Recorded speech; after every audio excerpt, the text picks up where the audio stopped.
Good morning, everyone.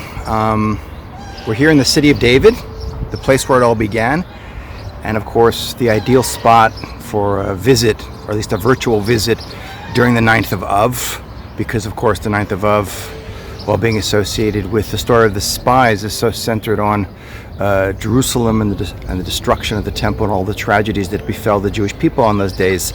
So we're going to do a brief virtual tour of some of the sites here, focusing on number one, the Jewish connection to Jerusalem. Jerusalem is so important to us. We often forget how central it is to us as a people, and why it is so central.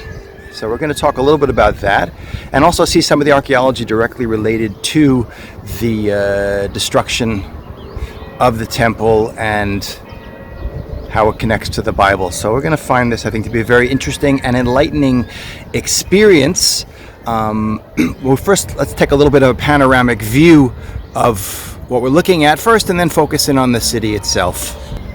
So we begin by looking down to the south. You can see the Has Promenade on the horizon to the south. This is the original city of Jerusalem, surrounded by here's the Kidron Valley down below, which used to be much deeper thousands of years ago. The center of the city, very narrow, long hill, is Mount Moriah, where Jerusalem sits. The other side, we can look up towards what is today called Mount Zion, the old city walls, which were completed in 1540 by the Ottoman Turks, the newest walls of the old city. Here we're looking at what is the intermediate area between where the inhabitants would have lived in the south, and this would be the palace and governmental buildings called the Ophel. Here you can see actually the southern side of the Temple Mount. Again, part of that as it remains the lower part of Herod's walls built in the 2,000 years ago during the Roman occupation of Israel, and part of it, as you see, the walls of the old city itself. Looking, of course, to the east, you can see the three peaks of the Mount of Olives, the oldest continually used cemetery in the world. It's been a Jewish cemetery for over 3,000 years. And looking down over here, we can see the Arab village of Silwan, which takes its name from the Shiloach, the water supply. If we pan down to the side of the hill, we can see where the original water supply of Jerusalem was located. So we have to start by asking ourselves a question: why Jerusalem? The only people who could be more indigenous to Jerusalem than the Jewish people would be the Canaanites. The Canaanites were 7 different tribes, 7 different groups of people that lived in 31 city-states in the land of Israel, going back to the Middle Bronze period, almost 4,000 years ago. The specific group of people that lived here in Jerusalem were called the Jebusites, the Yevusi. And the reason why they built their city here is down below, behind me over here. On the side of the hill, as I pointed out before, is a spring. It's called the Spring of Gihon, and it pumps 1,800 cubic meters of water a day out. When you live in the Middle East, it doesn't rain for half the year here. So you got to have a good water supply, and Jerusalem is not near a lake or a river, fresh water supply, so it needs to be near a spring, which explains why the Canaanites built their city down over here at the lower part of the hill, because you'd think you'd want to build it up where the temple used to stand, where the gold dome stands today. But the question that concerns us is, why would the Jewish people choose to build their capital city here? I mean, we Jews are pretty smart, generally, and most capital cities in the world, if you think, are built on, near, or by what? Water. Paris, London, Rome. Again, first of all, because you need water, and second of all, because you need to have access for trade, travel. Jerusalem, if you see where it sits, it's in the heart of the land of Israel, in the mountains. It's kind of inaccessible. Where the city itself is located on the lower part of the hill is indefensible. If you look as I'm panning around here, you can see it says in the Psalms that Jerusalem, the mountains surround you, and now you can literally see how that's true. The hill on which Jerusalem stands, Mount Moriah, the hill which is in back of me over here, the upper part of the hill is in back, but even that is lower than the hill of the Jewish quarter you see on one side, and the Mount of Olives you see on the other side. So the answer is, why Jerusalem? And to answer that question, we have to understand who we are. Like, what is being Jewish? Are we a people, a religion, a nation, a culture, a family, a race? We're all of those except for race. Anyone can join the Jewish people. We come in all size, shapes, and colors. But we're not just a nation like being an American or religion like being a Christian or a Muslim. We're an ethno-religion. And we choose our capital city, therefore, for not just political reasons or centrality in geography, but for spiritual reasons. Where's the first place Jerusalem appears in the Bible? The answer is in the beginning of the book of Genesis, in chapter 14, we have, first of all, that World War I, not 1914 to 1918, but the War of the Four Kings against the Five Kings, when Abraham's nephew Lot is taken prisoner and Abraham goes to rescue him. And he comes, after he's victorious, he comes to Shalem, because in the 5 books of Moses, Jerusalem isn't mentioned as Jerusalem. It's mentioned a couple of times as Shalem. It only takes the name Jerusalem after, in the book of Joshua and onward, and then it's mentioned 667 times, and Zion is mentioned 158 times, and Moriah, well over 850 times, different names for Jerusalem are used. But Abraham comes back to Melchizedek, the king of Melech Shalem, the king of Shalem. But the first place Jerusalem is mentioned as a holy city for us is in Genesis chapter 22, in the story of the binding of Isaac, the Akedah. When God tells Abraham, take your son, your only son, Isaac, whom you love, and offer upon one of the mountains that I will tell you. So Abraham, who's by the way living in the south, saddles his donkey and he travels. He's going to travel for 3 days. He's south of Beersheba. He's all the way down south. He travels, today it's about an hour and a half by car. And probably in back of me over there is the first place he sees Jerusalem from. On the third day, he saw the place from afar. And it doesn't describe what he sees, but it's on that spot where the binding of Isaac story takes place. And that spot is, of course, behind me now. That would be, in Jewish tradition would say, in back of me, underneath the site of the gold dome, which you can't see from where I am standing now. That is the site of the Akedah, the binding of Isaac. People always ask me, why did Abraham pick that spot? And I always give the same answer. He didn't. God picked the spot. Then they ask me, why did God pick the spot? And I say, you got to ask God. But for whatever reason, the creator of the universe decides that that spot back there is the ultimate high-speed spiritual download site. It's the place where you can connect better than anywhere else, like when you're looking for free Wi-Fi and all the bars on your phone light up. It's the nexus, the meeting place between the physical and the metaphysical, and therefore the logical place to build what is the holiest object in the world, which some Jews think is a buffet table. But it's actually the Mikdash. After we leave Egypt, God says to the Jewish people, Vasuli Mikdash v'shochanti b'tocham. Make for me a dwelling place and I will dwell amongst you. And we build a prefabricated structure, a tent with 2 rooms. The inner room is the Holy of Holies, with a courtyard around it. And that's broken down and schlepped around for 40 years in the desert. When we enter the land of Israel for 440 years, from the time of Joshua all the way until the time of King David, that Mishkan, that tabernacle, will be kept in 4 places in the land of Israel. In Gilgal, Shiloh, for 369 years in Shiloh, in Nov and Givon. Only during the reign of King David, he says, now that we have a king from whom all future kings will come, now we need a proper capital city. So King David will send his general Yoab and Surya, and Yoav will sneak through the water systems and open the city and sneak in like the Trojan horse story and open the gates of the city up. King David's men will conquer the city. King David will build his city below my feet over here. We'll go down and look at that in just a minute. He will purchase the upper part of the hill, which is right behind me, from Aravner the Jebusite. Only Jews conquer and buy stuff. And but he's told by God he's not going to be the one to build the temple. He will bring the Ark of the Covenant to Jerusalem, but he will not build the temple himself. That job will be left for his son, King Solomon. But King Solomon will build that temple on the spot in back of me. That first temple, which will stand for 410 years, be destroyed by the Babylonians 2,500 years ago. We're going to talk about that in a few minutes. Rebuilt by the Jews returning from the Babylonian exile. And that will stand for 420 years and then destroyed by the Romans.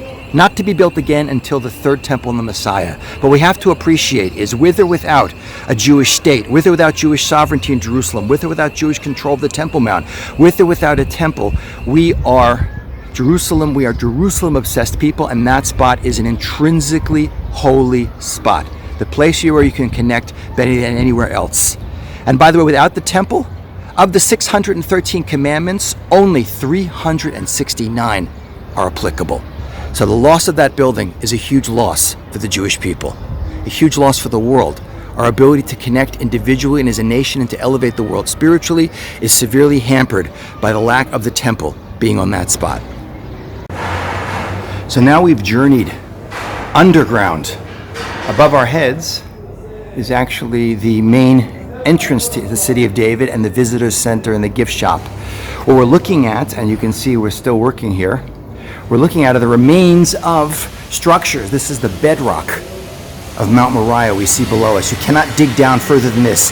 This is a site where in the late 1990s, Elat Mazar, granddaughter of one of Israel's greatest archaeologists, Benjamin Mazar, who dug here in the early years of the state, all the way past the 67 war, thinks she discovered King David's palace.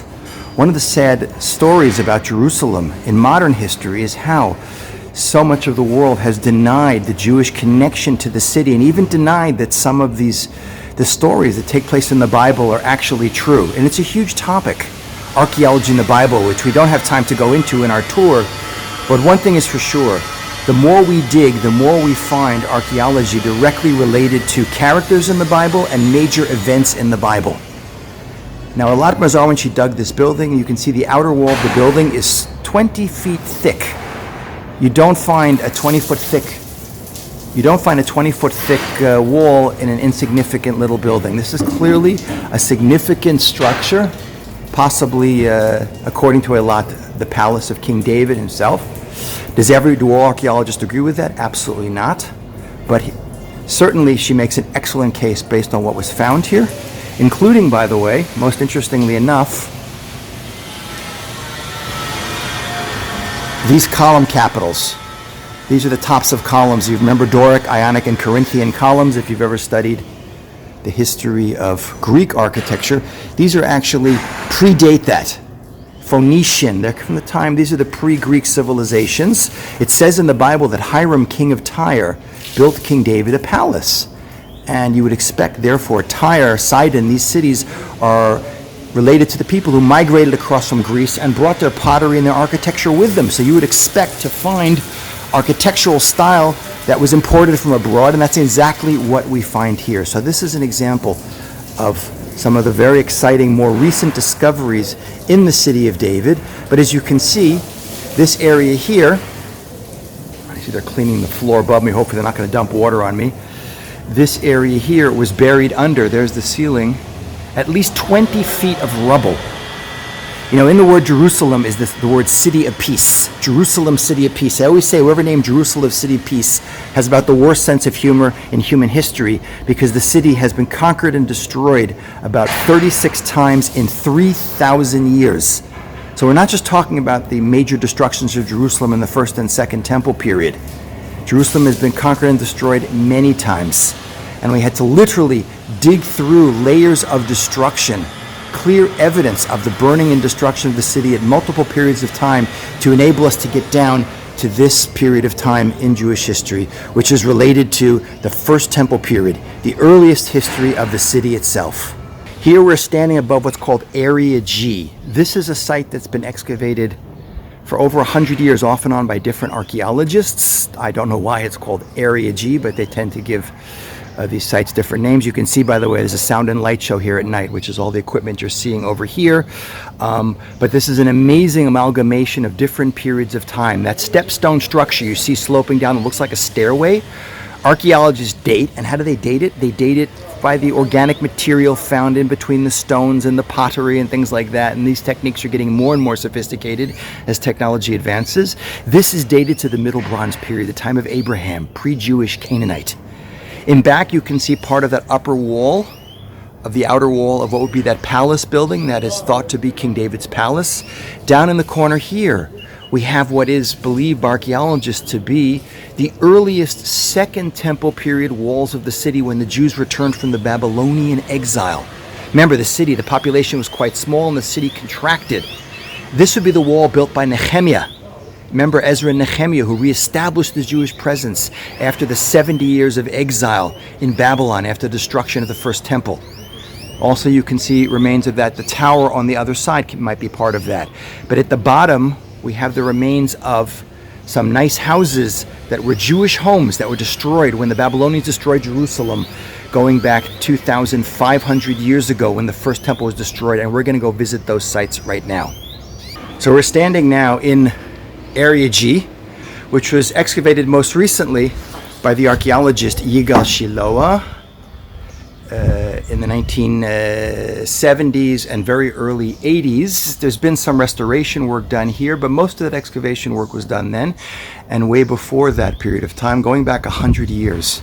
And again, you can see the stepstone structure in back of me up to where the palace of King David would be. You can see what a formidable piece of fortification this would be, which is why in the time of Joshua and even King David's time, he had to use subterfuge to be able to get into the city. But I want to show you some really interesting things that are in the that we found in the site itself. So over here, you can see the remains of what's called a four-room house.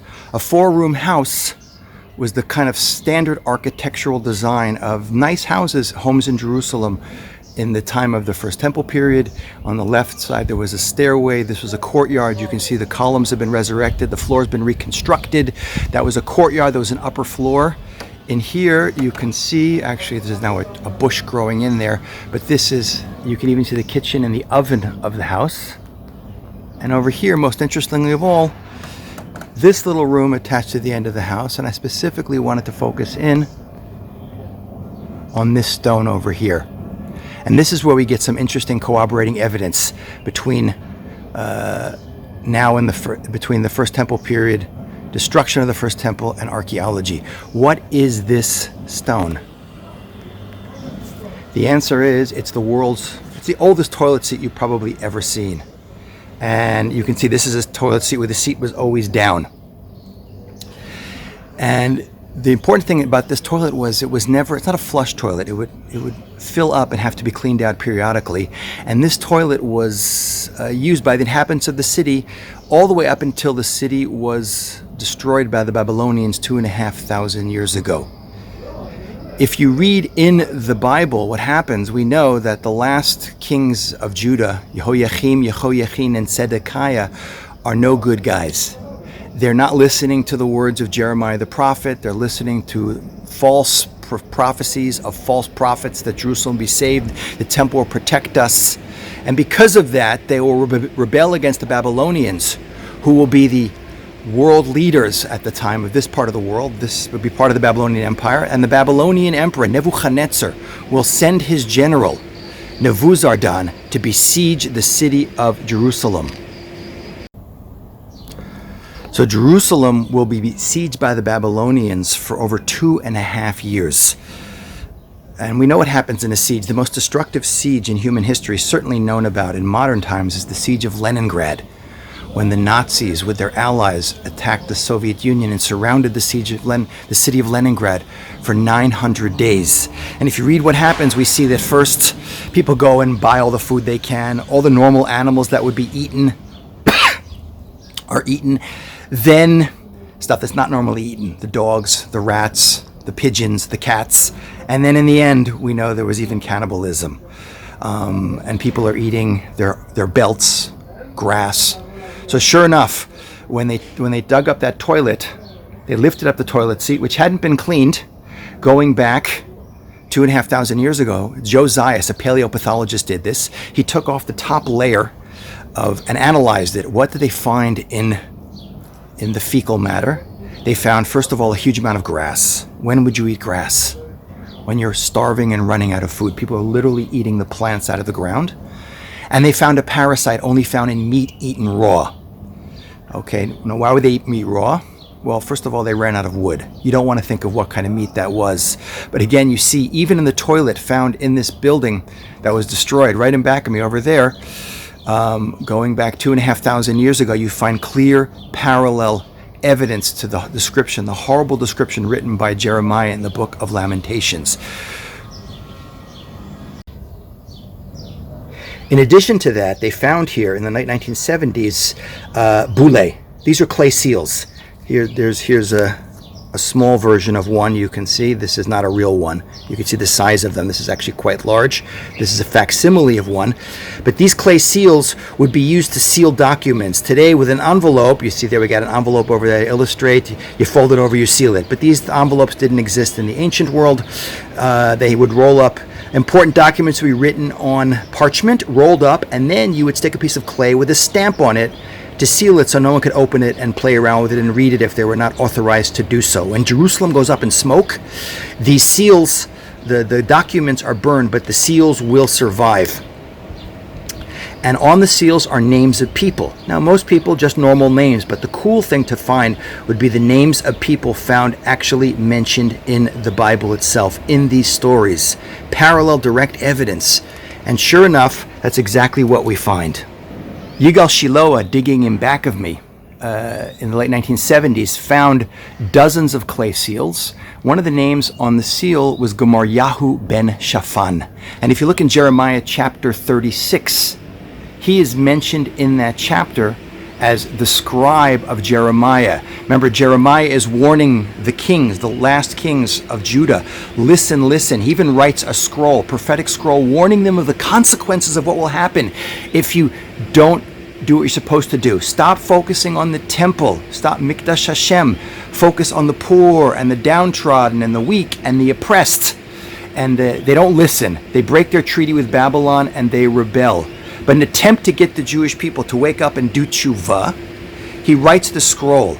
And the book of Jeremiah chapter 36 describes how the scroll is read in the chamber of Gemaryahu ben Shaphan, Jeremiah's scribe. That's pretty cool that we find right on the spot in the place that was destroyed at the time when the first temple was destroyed 2,500 years ago. We find the name of a major court official, the scribe of Jeremiah the prophet. Fast forward decades later, when Elat Mazar is digging up above, and back of me you can see in what they believe to be David's palace, and she finds a seal of Yehuchal ben Shlemya. Yehuchal ben Shlemya, it's fascinating, and I spoke to her a lot. I heard her tell the story about how she found the seal. They're very small, they're all filthy, and she cleans it off. It's late at night in her house. She reads the name, she lets out a scream. Because his name appears one chapter later. It's 2 kings later, but one chapter later, the last king of Judah was this King Zedekiah. And it's during this time when they had not been listening to Jeremiah for years. And Jeremiah is actually thrown into a pit. And Yehuchal ben Shlemya, the seal, that's quite a name by the way, the seal found up there, his name is mentioned in the next chapter, where it says Yehuchal ben Shlemya and Sephaniah come to Jeremiah the prophet, and they say, please pray on our behalf unto Hashem. So think about that, guys. A few decades apart, found by 2 different archaeologists, but one chapter apart in the book of Jeremiah, the prophet who is the prophet of forecasting doom for Jerusalem and the destruction of the first temple, we find the name of 2 major court officials. And we find more and more stuff like this all the time. More recently, Elat Mazar, who found that seal up above, digging in the Ophel area, the intermediate area before where we were standing at the top of the city of David, above King David's palace and the Temple Mount, she found the seal of King Hezekiah, the great king, one of the later kings of Judah, who built the incredible water system in the city of David and the broad wall in the Jewish quarter. And nearby they found a seal which is partly chipped, but it seems to say Isaiah the prophet. So the more we dig, the more we find the history coming out of the ground. And remember, Isaiah and Hezekiah were around before the destruction of the first temple, when the city was besieged by the Assyrians. In that case, thankfully, as Isaiah prophesied, the city did not fall, but we find their seals. Unfortunately, fast forward more than a century later, during the time of the Babylonians, the next great world empire, and the city does fall due to the misbehavior of the Jewish people, despite the warnings of those prophets. And we see the clear evidence of the destruction of the houses, of the people's names, as they appear directly in Tanakh. And the more we dig, the more we find things like this.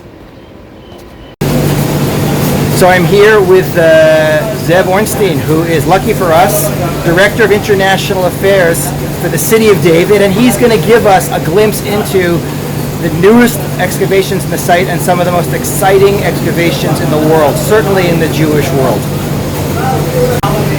You're on. So in 2004, at the southern end of the city of David, right down over here, there is a road. Beneath the road, there is a sewage pipe. 2004, that sewage pipe explodes. And now the Jerusalem municipality has to clean up a big mess. So what do? They send in construction crews to repair the sewage pipe. But Jerusalem is not just another municipality, and the city of David is not just another part of Jerusalem. Here, when a sewage pipe explodes, you don't only send in construction crews, they send in archaeologists. The archaeologists are supervising, they begin to hear scraping and scratching. It doesn't sound right. They clear everyone out, and it turns out that in repairing the sewage pipe, the construction crews had inadvertently discovered a set of ancient stone steps, 2,000 years old. And the archaeologists realized the only other place where you have steps just like these are the steps leading up to the southern ascent of the Temple Mount, the southern steps going right up to the Holy Gates 2,000 years ago towards the end of the Second Temple period. So the archaeologists said, well, then what are the steps over here at the southern end of the city of David? And they realized that they had discovered the steps leading down to the ancient Shiloach pool. The pool that our ancestors 2,000 years ago, when they would go up on pilgrimage on Pesach, Shavuot, Sukkot, up to the Beit HaMikdash, they would first go into the giant mikvah, the size of 2 Olympic-sized swimming pools. Why so big? Because the historian Josephus says that 2,000 years ago, that there would have been nearly 3 million people going on pilgrimage up to the temple. So then the archaeologists said, if we know where the Shiloach pool is, and we know where the temple, the Beit HaMikdash, stood on the Temple Mount on Har Bayit, how did everyone get from the pool up to the Beit HaMikdash? So they widened the excavation, and we're going to see right now what they discovered, perhaps the most amazing archaeological discovery over the last 100 years. I'm thinking what we'll do quickly, what I'll do. We are standing right now along the pilgrimage road. This is the road that our ancestors, yours and mine, 2,000 years ago, when they went on pilgrimage from the Shiloach pool, about 700 feet to the south of where I'm standing right now, they would have come up from the Shiloach pool, all the way up along this pilgrimage road, going all the way up and coming out at the footsteps of the western wall, the southern steps, Har Bayit. This was the biblical superhighway 2,000 years ago. Not a road near where I'm standing right now, not stones that look like the stones that I'm standing on. This is the actual pilgrimage road that is being excavated as we speak, 60 feet beneath the surface of the modern day city of David, the place where Jerusalem began. Now when you think of, for instance, in the Tehillim, the famous chapters of the Tehillim that begin with the word Shir Ma'alot, the songs of ascent. When were those songs of ascent being sung? As the Jewish people are going up to the temple singing those songs of ascent. It's not just a figurative description of Aliyah L'Regel, but it is a physical description of going up a half mile from the bottom of the city of David all the way up to the Beit HaMikdash. When you're in the place where the Bible happened, where the Tanakh happened, the words of the Tanakh come to life, and that's what you see here along the pilgrimage road. Now, along the pilgrimage road, if you follow me over here, along the pilgrimage road, you can see shops and stalls that people who were making their purchases going up to the Beit HaMikdash, what they would have been buying, but you also see the Churban, the destruction. And that's what you see over here, because we have the whole length of the road, but as you come over here you can see where the 10th Roman legions were there already destroying Jerusalem, where they're destroying the pilgrimage road, because if you look over here, you can see on the one hand, the magnificent road, the pilgrimage road going down towards the pool, and yet over here you can see the upturned flagstones that the 10th Roman Legion destroys in the year 70 when they are destroying the Beit HaMikdash, when they are destroying Jerusalem. This is a moment frozen in time of the destruction of Jerusalem going back 2,000 years. Now along the road, archaeologists find many very special things, but among the things that they find are coins just like this one, 2,000 years old. These coins go back to a period known as the Great Revolt. From the year 66 to 70, the Great Jewish Revolt for freedom against the Roman occupation of Jerusalem. And scholars have long wondered, why were they minting these coins? Because at that time the coins were worthless, they had no monetary value. And if the Jews really wanted to fight the Romans, why not use the metal to make weapons, swords, arrowheads? So I want to share with you an answer about why I think they were minting these coins that I heard. Now this coin dates back to the year 67, and it says on it in ancient Hebrew writing, L'Cherut Zion, for the freedom of Zion. Zion, of course, being another name for Yerushalayim, for Zion, for Jerusalem. So why are they minting these coins? So the answer that I heard is that the Jews of Jerusalem at this time knew that Jerusalem was likely going to be destroyed. But they also believed that one day in the future, their descendants would return and find these coins and know what their ancestors lived and died for a free Jerusalem. Now they probably thought it would only take a couple of years, a few decades, maybe a century. They couldn't imagine it would be nearly 2,000 years before their descendants would return as sovereign to Jerusalem. And yet here we are in Jerusalem, the capital of the Jewish state of Israel. And so yes, on the one hand, we have the destruction, we have the Churban. On the other hand, we have the rebuilding and the rebirth. And that one day, as it says, that Tisha B'Av is called the Moed because one day it will be a time for celebration. And so here in the city of David, we have the destruction, but we also have the life and the rebirth. And God willing, may it be this year, and if not this year, very, very soon, may Tisha B'Av and all of Jerusalem turn from a place where we have remnants of the Churban to one where we have remnants, and not just remnants, but lots of signs of life and redemption. So that was a special treat to hear from Zev Ornstein and see that site, which is not open to the public yet, which actually is behind that wall underground over there. This is the Givati parking lot. Just to point it out to you, this is right outside the city of David. This is the most active archaeological site in the city of David now, although the digging is not happening now because of coronavirus. But it's a fantastic site. I personally have volunteered, dug in here. I was trying to return to dig here, and they closed the site down because of corona, but they've dug everything here from a parking lot that used to be at the height of where you could see these buildings over here all the way down to the bottom here is going down to the first temple period. What we're going to do now is go down over here, go underground, and go to the storm drain system from the second temple period, and that's where we're going to end our tour with some very interesting discoveries related to the destruction of the second temple. Just take note of what had to be done in order to be able to dig down here, how much engineering work was involved in this incredible project. That underground excavation we're just in, which used to be above ground thousands of years ago, is probably the most complicated and most expensive archaeological dig in the world. And hopefully it will be open to the public probably in about a year's time. Just to show you where we are and what we're going to be looking at, we're up over here, you are here, you could see the old city walls. That road that Zev was talking about is excavated under what is the Arab village of Silwan of today, all the way down to the pool, which no longer exists. We're going to do the last final section, which is from here and go up to the southwest corner of the Temple Mount, where we are going to end our tour. So here we have the artist depiction of that pilgrim street 2,000 years ago, prior to the destruction of the second temple, going all the way up to the Robinson's Arch at the southwest corner of the Temple Mount. What we're going to do now is walk through the last part of that, which connects the city of David through the storm drain, which was used to collect rainwater in the second temple period, and go down to the bottom of the city and run down to the Dead Sea area. When Jerusalem was destroyed or under siege by the Romans, we've seen a lot of First Temple period destruction sites, but when Jerusalem was destroyed by the Romans after the city fell, we saw the remains of the clear evidence of that in the First Temple period with the what was found in the toilet, the seals, things like that. But in the Second Temple period, the survivors, just like when the Warsaw Ghetto fell in World War II after it rebelled, the revolt of the Warsaw Ghetto, and people fled to the sewers and they were hunted down by the Nazis.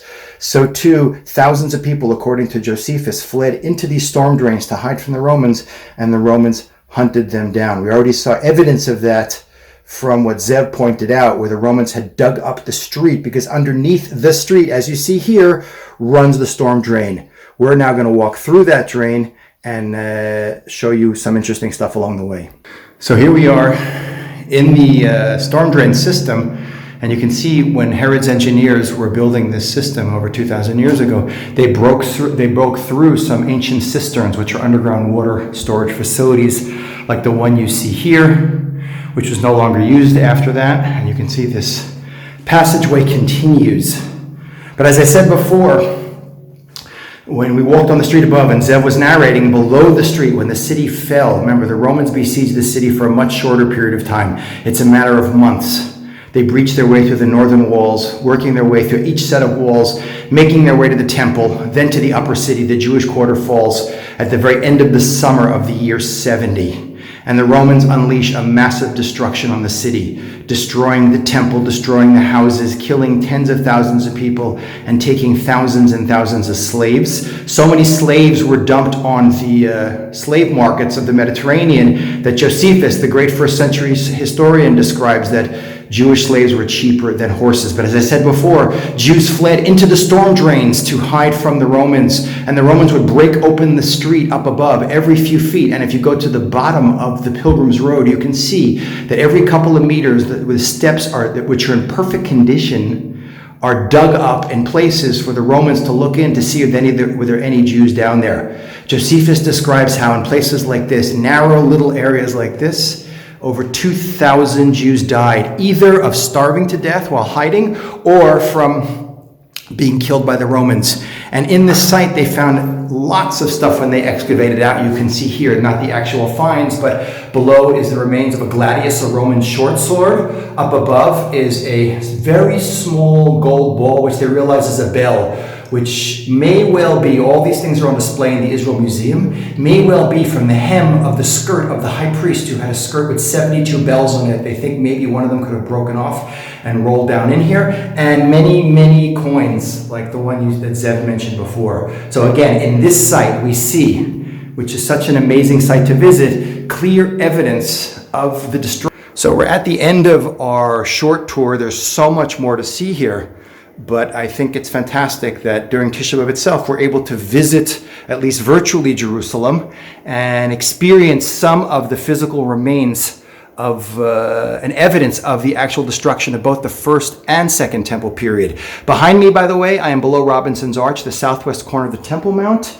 And these are the stones of the Western Wall. You can see this is where, if you look over my shoulder, where the stones of the Western Wall meet the bedrock of Mount Moriah. But this is the sub-basement underground. This was never meant to be visited by anyone. This was underneath the main street, which is above my head, where 2,000 years ago, when Jerusalem was a flourishing city, the largest city in the Eastern Roman Empire, thousands of Jews would come walk on the streets above in preparation for visiting the temple. And just as we've seen the ruins of Jerusalem today, let's hope that soon, very soon, it's now 53 years since Jerusalem has been under Jewish sovereignty, but let's hope that soon, behind the walls, behind my back, and above my head, we will have the third temple soon in our days, and Messiah, may he come speedily. And thanks for joining me, and I hope you get to come and visit live, because this is always better live. So we'll see you in Jerusalem, not next year we hope, but even this year. Have an easy fast. All the best.